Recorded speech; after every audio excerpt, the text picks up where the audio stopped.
إن قارون كان من قوم موسى فبغى عليهم وآتيناه من الكنوز ما إن مفاتحه لتنوء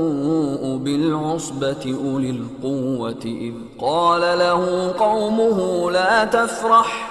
إن الله لا يحب الفرحين وابتغ فيما آتاك الله الدار الآخرة ولا تنس نصيبك من الدنيا وأحسن كما أحسن الله إليك ولا تبغ الفساد في الأرض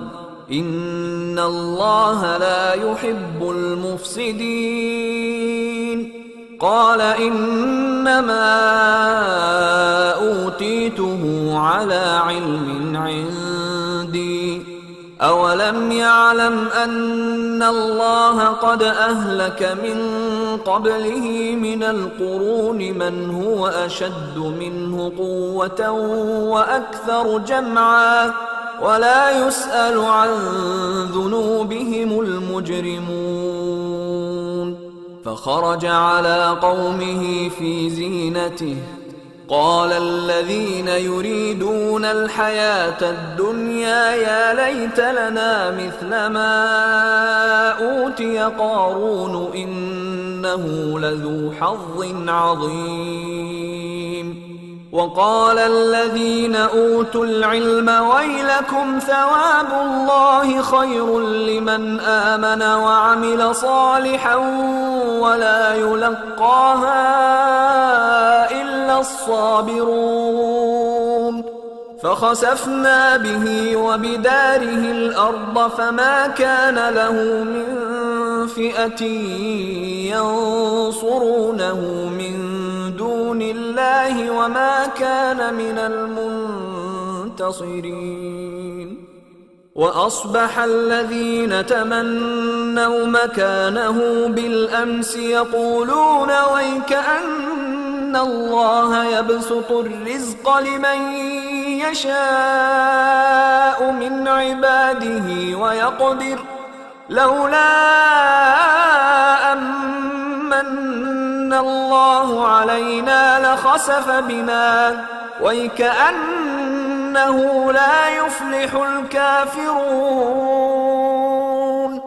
تلك الدار الآخرة نجعلها للذين لا يريدون علوا في الأرض ولا فسادا والعاقبة للمتقين من جاء بالحسنة فله خير منها ومن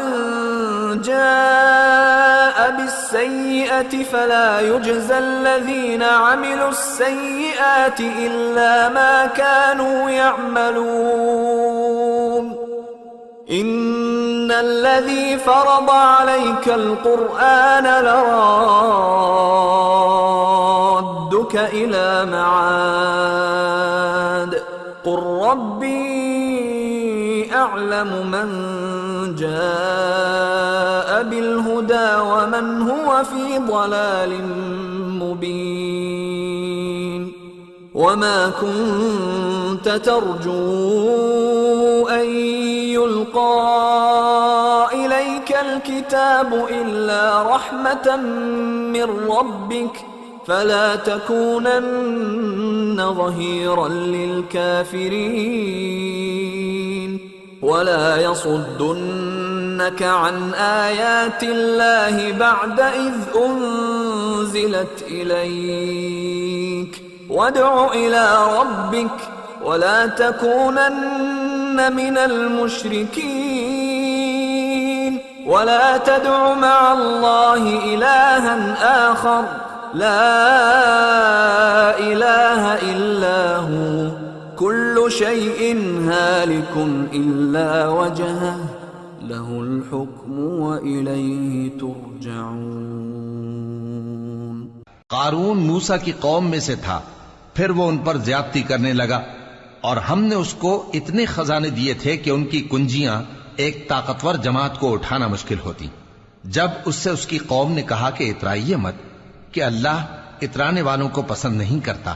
اور جو مال تم کو اللہ نے عطا فرمایا ہے اس سے آخرت کی بھلائی طلب کیجیے اور دنیا سے اپنا حصہ نہ بھلائیے، اور جیسی اللہ نے تم سے بھلائی کی ہے ویسی تم بھی لوگوں سے بھلائی کرو، اور ملک میں طالب فساد نہ ہو، کیونکہ اللہ فساد کرنے والوں کو دوست نہیں رکھتا۔ وہ بولا کہ یہ مال مجھے میرے ایک ہنر کے سبب ملا ہے۔ کیا اس کو معلوم نہیں تھا کہ اللہ نے اس سے پہلے بہت سی امتیں جو اس سے قوت میں بڑھ کر اور جمعیت میں بیشتر تھیں ہلاک کر ڈالی تھیں، اور گناہگاروں سے ان کے گناہوں کے بارے میں پوچھا نہیں جائے گا؟ تو ایک روز قارون بڑی آرائش اور ٹھاٹ سے اپنی قوم کے سامنے نکلا۔ جو لوگ دنیا کی زندگی کے طالب تھے کہنے لگے کہ جیسا مال و متاع قارون کو ملا ہے کاش ایسا ہی ہمیں بھی ملے، وہ تو بڑے نصیب والا ہے۔ اور جن لوگوں کو علم دیا گیا تھا وہ کہنے لگے کہ تم پر افسوس، مومنوں اور نیکوکاروں کے لیے جو ثواب اللہ کے ہاں تیار ہے وہ کہیں بہتر ہے، اور وہ صرف صبر کرنے والوں ہی کو ملے گا۔ پس ہم نے قارون کو اور اس کی حویلی کو زمین میں دھسا دیا، تو اللہ کے سوا کوئی جماعت اس کی مددگار نہ ہو سکی اور نہ وہ بدلہ لے سکا۔ اور وہ لوگ جو کل اس کے رتبے کی تمنا کرتے تھے صبح کو کہنے لگے ہائے شامت، اللہ ہی تو اپنے بندوں میں سے جس کے لیے چاہتا ہے رزق فراخ کر دیتا ہے اور جس کے لیے چاہتا ہے تنگ کر دیتا ہے۔ اگر اللہ ہم پر احسان نہ کرتا تو ہمیں بھی دھسا دیتا۔ ہائے خرابی، کافر کامیاب نہیں ہوتے۔ وہ جو آخرت کا گھر ہے ہم نے اسے ان لوگوں کے لیے تیار کر رکھا ہے جو ملک میں ظلم اور فساد کا ارادہ نہیں رکھتے، اور انجام نیک تو پرہیزگاروں ہی کا ہے۔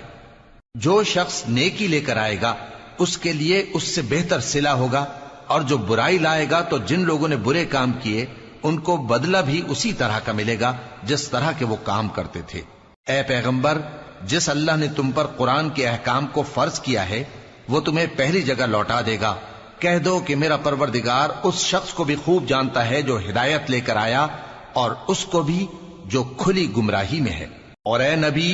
تمہیں امید نہ تھی کہ تم پر یہ کتاب نازل کی جائے گی مگر تمہارے پروردگار کی مہربانی سے نازل ہوئی، سو تم ہرگز کافروں کے مددگار نہ ہونا، اور وہ تمہیں اللہ کی آیتوں کی تبلیغ سے بعد اس کے کہ وہ تم پر نازل ہو چکی ہیں روک نہ دیں، اور اپنے پروردگار کو پکارتے رہو اور مشرکوں میں سے ہرگز نہ ہو جانا، اور اللہ کے ساتھ کسی اور کو معبود سمجھ کر نہ پکارنا، اس کے سوا کوئی معبود نہیں، اس کی ذات پاک کے سوا ہر چیز فنا ہونے والی ہے، اسی کا حکم چلتا ہے اور اسی کی طرف تم لوٹ کر جاؤ گے۔